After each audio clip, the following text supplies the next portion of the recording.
on va s'intéresser dans cette vidéo à tout ce qui concerne la dérivation, hein, les notions à connaître en terminale ES et L.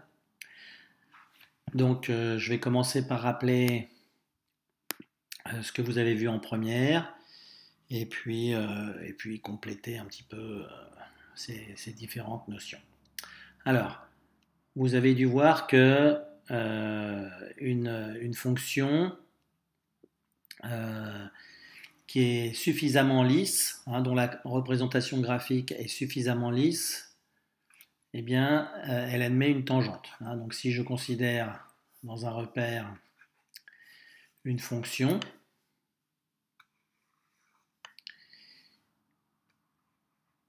donc, hein, puisque maintenant vous avez vu ce que c'est que la continuité, on va considérer une fonction continue. Hein, pour qu'une fonction soit dérivable, il faut d'abord qu'elle soit continue. Donc, je considère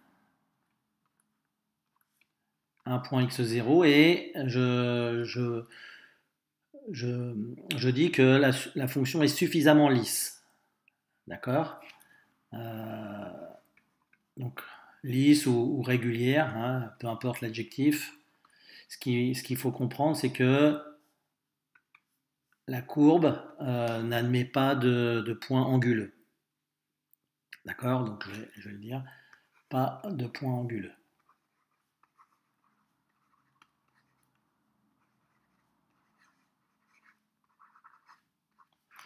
Donc, alors comment on peut savoir si la courbe est suffisamment lisse ou suffisamment régulière? Eh bien, on va pouvoir construire en ce point ce qu'on appelle une tangente. D'accord?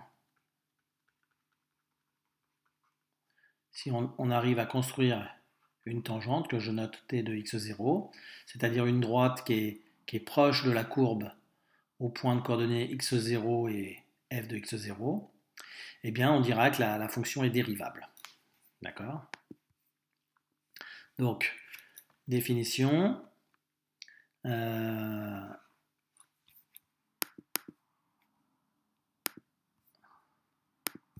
Donc f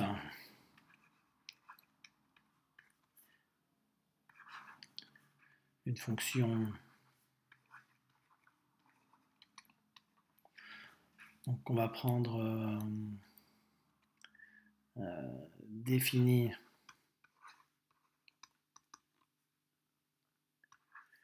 sur un intervalle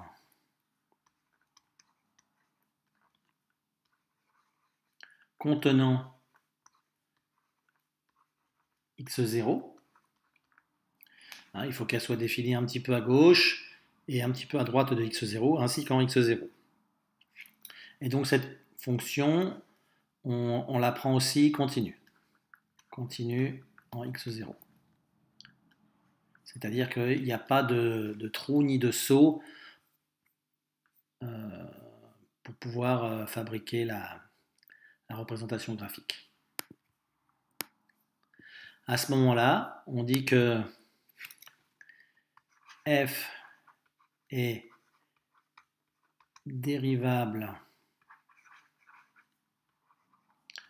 en x0 si la limite quand x tend vers x0 de f de x moins f de x0 sur x moins x0 existe. D'accord?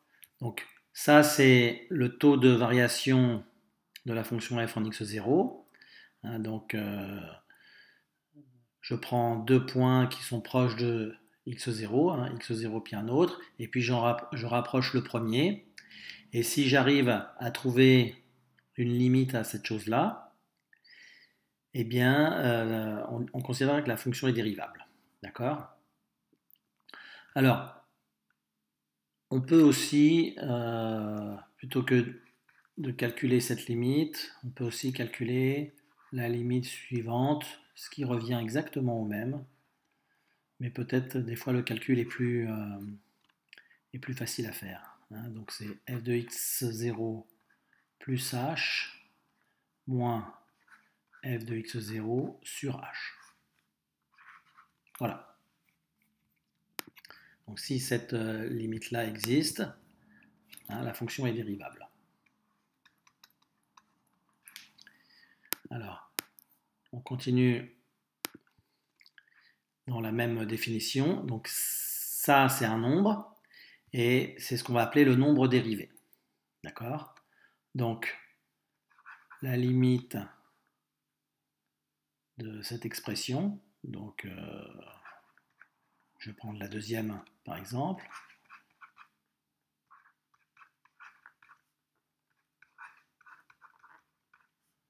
sur h,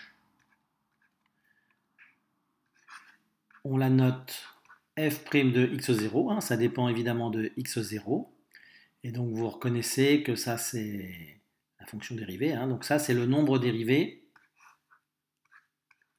c'est le nombre dérivé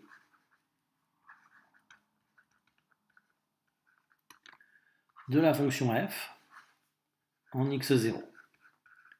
Et donc vous avez vu en première que ce nombre-là, en fait, c'est le coefficient directeur de la tangente. C'est le coefficient directeur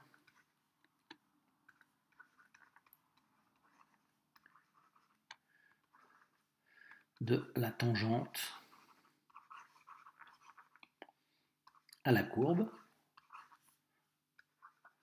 en x0, hein, c'est-à-dire au point M0 de coordonnées x0, f de x0.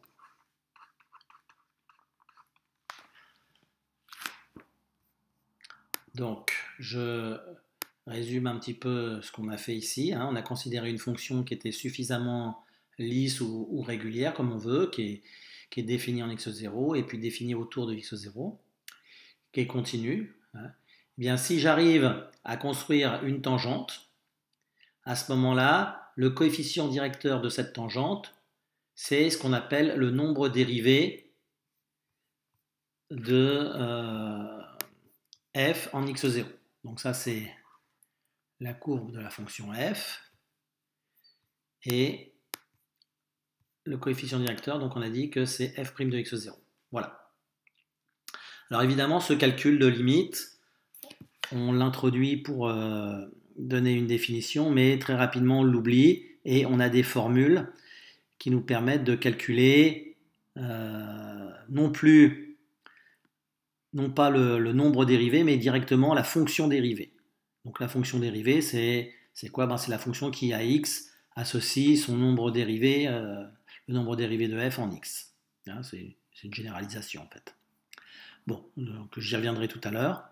Hein, mais il ne faut pas oublier la définition. Notamment, il y a pas mal d'exercices où on vous donne un dessin, puis il faut trouver le nombre dérivé, l'image de f en un point, tout ça. Donc il faut bien connaître toutes ces définitions.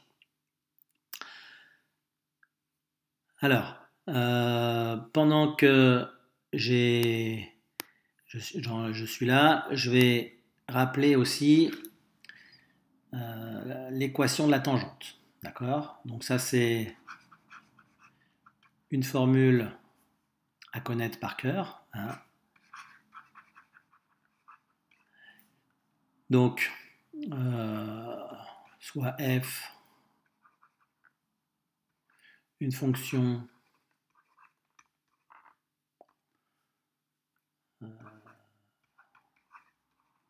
définie sur un intervalle i, d'accord, x0, un nombre dans l'intervalle i,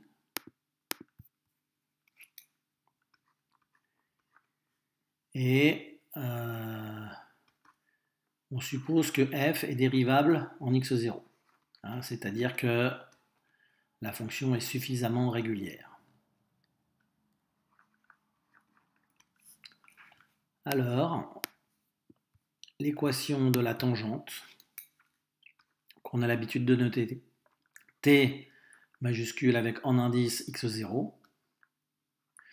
Donc l'équation, on la donne sous forme réduite, c'est-à-dire y égale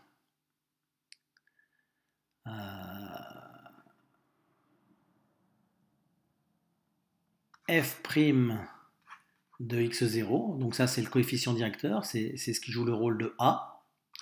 Ensuite, x moins l'abscisse du point de tangence, et on rajoute f de x0. Voilà, ça c'est la formule qui permet de calculer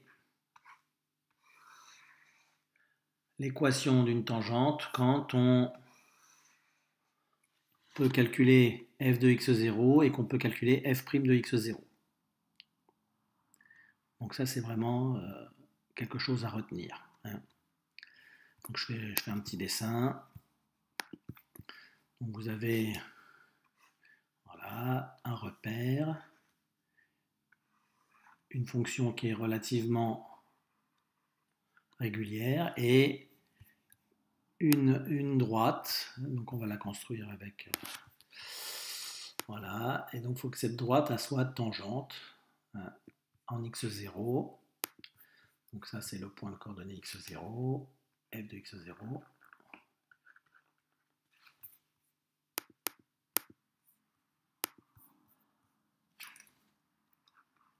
Ah zut.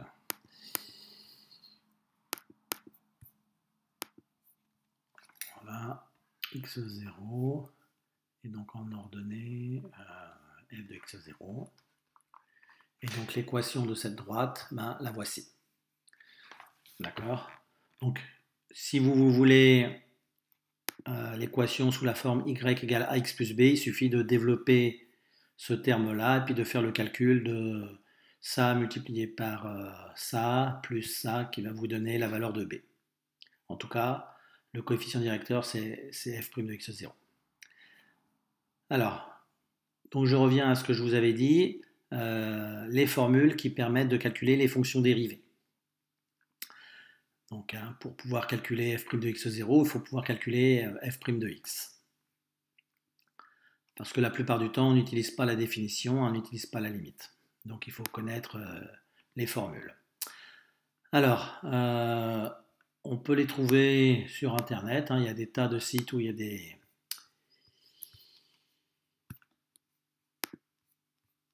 des... Voilà, j'en ai trouvé un.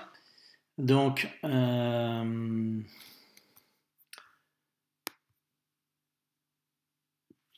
les dérivés des fonctions usuelles. Donc, si vous avez une fonction qui est constante, par exemple f de x égale 2, ou bien f de x égale 3, ou bien f de x égale moins 1 tiers, hein, donc une constante, c'est-à-dire la représentation graphique, c'est une droite horizontale. À ce moment-là, la dérivée, c'est la fonction nulle. Donc évidemment, il n'y a pas de problème de dérivabilité, c'est dérivable sur R tout entier. Si vous avez f de x égale x, la dérivée c'est 1. Si vous avez f de x égale ax plus b, la dérivée c'est a. Donc a le coefficient directeur. F de x égale x carré, la dérivée c'est 2x. D'une manière générale, on peut donner la dérivée de x puissance n, où n c'est un entier naturel. Donc la dérivée, ça va être n fois x exposant n-1. Vous devez aussi connaître la dérivée de 1 sur x. Donc la dérivée de 1 sur x, c'est f' qui vaut moins 1 sur x carré. Ne pas oublier le moins. Hein. Vous vous rappelez que le signe de la dérivée, c'est essentiel.